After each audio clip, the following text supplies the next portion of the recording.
देश के सर्वोच्च न्यायालय के न्यायाधीश, माननीय न्यायाधीश के निर्णय के विरुद्ध हमारे सहमति व्यक्त करते हुए कहता हूं बिंदास कविता के माध्यम से, घात लगाकर ताक रहे जो, ध्यान रखना क्या कह रहा हूं, घात लगाकर ताक रहे जो भारत की बर्बादी को दीमक बनकर चाट रहे हक, भारत के रखवालों के माननीयों को प्यारे लगते, जज साहब को प्यारे लगते, जी भर के है स्नेह दिखाते, रोहिंग्या बेचारे लगते, भारत वालों को कामचोर है कहते, अंत्योदय के रेवड़ी क्यों, अंत्योदय को रेवड़ी कहते, रोहिंग्या पर स्नेह बताते, हरी दिमके चलती चाले, हरी दिमके चलती चाले, कब जागेंगे हिम्मत वाले,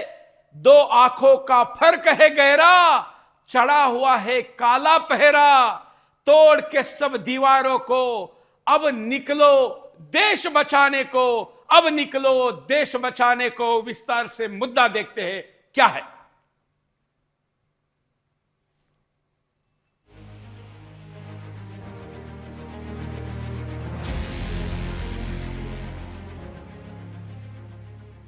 सुप्रीम कोर्ट ने बुधवार को रोहिंग्याओं पर एक याचिका की सुनवाई करते हुए शिक्षा के अधिकार के नाम पर रोहिंग्याओं के बच्चों के साथ कोई भी भेदभाव न करने की बात कही है, जिस याचिका में न्यायालय से ये भी अनुरोध किया गया कि वो केंद्र और दिल्ली सरकार को दिल्ली में रोहिंग्या शरणार्थियों को सरकारी स्कूलों और अस्पतालों के साथ साथ अन्य सरकारी सुविधाओं तक पहुंच प्रदान करने का निर्देश दे, जिस पर अब न्यायालय ने मामले की सुनवाई 10 दिन बाद के लिए तय की है। लेकिन भारत में बाहर से आए रोहिंग्याओं के इस मामले ने ढेरों सवाल खड़े करने शुरू कर दिए हैं। क्या ये वही भारत है जहां पाकिस्तान से सताए हिंदू शरणार्थी दशकों से नागरिकता के लिए भटकते रहे, लेकिन रोहिंग्या शरणार्थियों को यहां शिक्षा, स्वास्थ्य और सरकारी लाभ दिए जाने की पैरवी की जा रही है, जिसकी पैरवी करते हुए इस याचिका को रोहिंग्या ह्यूमन राइट इनिशिएटिव नाम के एक एनजीओ ने सुप्रीम कोर्ट में दायर किया था, जिसके वकील हैं कॉलिन गोंजाल्वेस, जिनका इतिहास विवादों से भरा पड़ा है। ये वही गोंजाल्वेस हैं जिनका संगठन ह्यूमन राइट्स लॉ नेटवर्क देश के राजद्रोह कानूनों के खिलाफ अभियान चलाता रहा है। रिपोर्ट्स बताती हैं कि इन्हें विदेशी चर्चों और जॉर्ज सोरोस जैसे लोगों से भारी फंडिंग मिलती है, जिनके संगठन ने रोहिंग्या मुसलमानों को मुफ्त कानूनी सहायता देने के लिए चर्चों से करोड़ों रुपए लिए। वहीं दूसरी ओर रोहिंग्या ह्यूमन राइट इनिशिएटिव भी कम नहीं है। इसे नीदरलैंड की संस्था से फंड मिलता है, जो दुनिया भर में सत्ता पलटने के लिए बदनाम जॉर्ज सोरोस के ओपन सोसाइटी फाउंडेशन से पैसा लेती है। वहीं हिंदुस्तान की बात करें तो हमारा देश रोहिंग्याओं को बसाने या उन्हें सुविधाएं देने के लिए किसी भी प्रकार से मजबूर नहीं है, जिसने भारत में रोहिंग्याओं को लेकर कोई भी इंटरनल ट्रीटी साइन नहीं की। हमने संयुक्त राष्ट्र की 1951 की शरणार्थी संधि और 1967 के प्रोटोकॉल पर हस्ताक्षर नहीं किए हैं। भारत का कहना साफ है कि यहाँ रोहिंग्याओं का कोई अधिकार नहीं बनता। यूएन के आईडी कार्ड को भी हमारी सरकार कोई विशेष मान्यता नहीं देती। ये स्पष्ट करता है कि भारत की जमीन पर रोहिंग्याओं को स्वास्थ्य, शिक्षा या अन्य सरकारी सुविधाओं की मांग करने का हक नहीं है।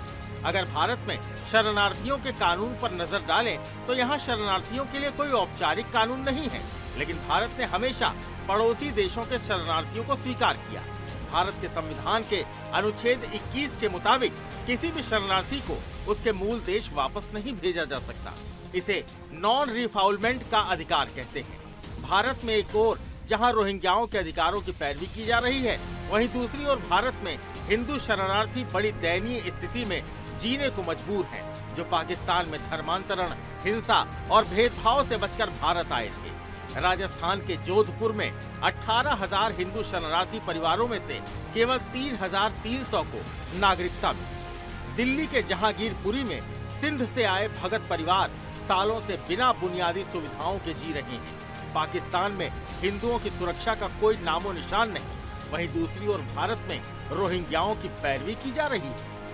Bureau report, Sudarshan news. को रोहिंग्या पर जो आदेश याचिका के दरमियान जो बातें कही, उसको लेकर हमने आपके सामने यह पूरा मुद्दा रखा है। मानवता तो हिंदू के और हिंदुस्तान के रग रग में, यह तो कुत्ते के पिल्ले से लेकर जो छोटा सा छोटा प्राणी है उसके लिए भी, चींटी को भी आटा डालते हैं। लेकिन यह बात वो नहीं हो रही है, यह बात अधिकारों के तुलना की हो रही है, घुसपैठ की हो रही है। और खास करके वो घुसपैठ जो हिंदुस्तान में 10 करोड़ की संख्या में है। हमारे लिए रोहिंग्या, बांग्लादेशी, पाकिस्तानी, अफगानी एक ही है, क्योंकि ये इनकी उपस्थिति यहां रहना, ये गजवा हिंद के सपने को पूरा करने जैसा है। और इसलिए कोई और आता है तो उसके बारे में कदाचित उदार दृष्टिकोण रखा जा सकता है, लेकिन किसी भी देश के मुस्लिम घुसपैठी या शरणार्थी के प्रति यह दृष्टिकोण हमारा कभी भी नहीं हो सकता, ना होना चाहिए। ऐसा दृष्टिकोण हिंदुस्तान के हित में नहीं है। फिर वो व्यक्त करने वाले देश के न्यायाधीश हो, राष्ट्रपति हो, प्रधानमंत्री हो या कोई भी हो, उसके विरुद्ध हर राष्ट्रभक्त व्यक्ति ने ऐसे निर्णयों के विरुद्ध आवाज उठाना चाहिए। हम उठाते थे, उठा रहे हैं और आगे भी उठाएंगे।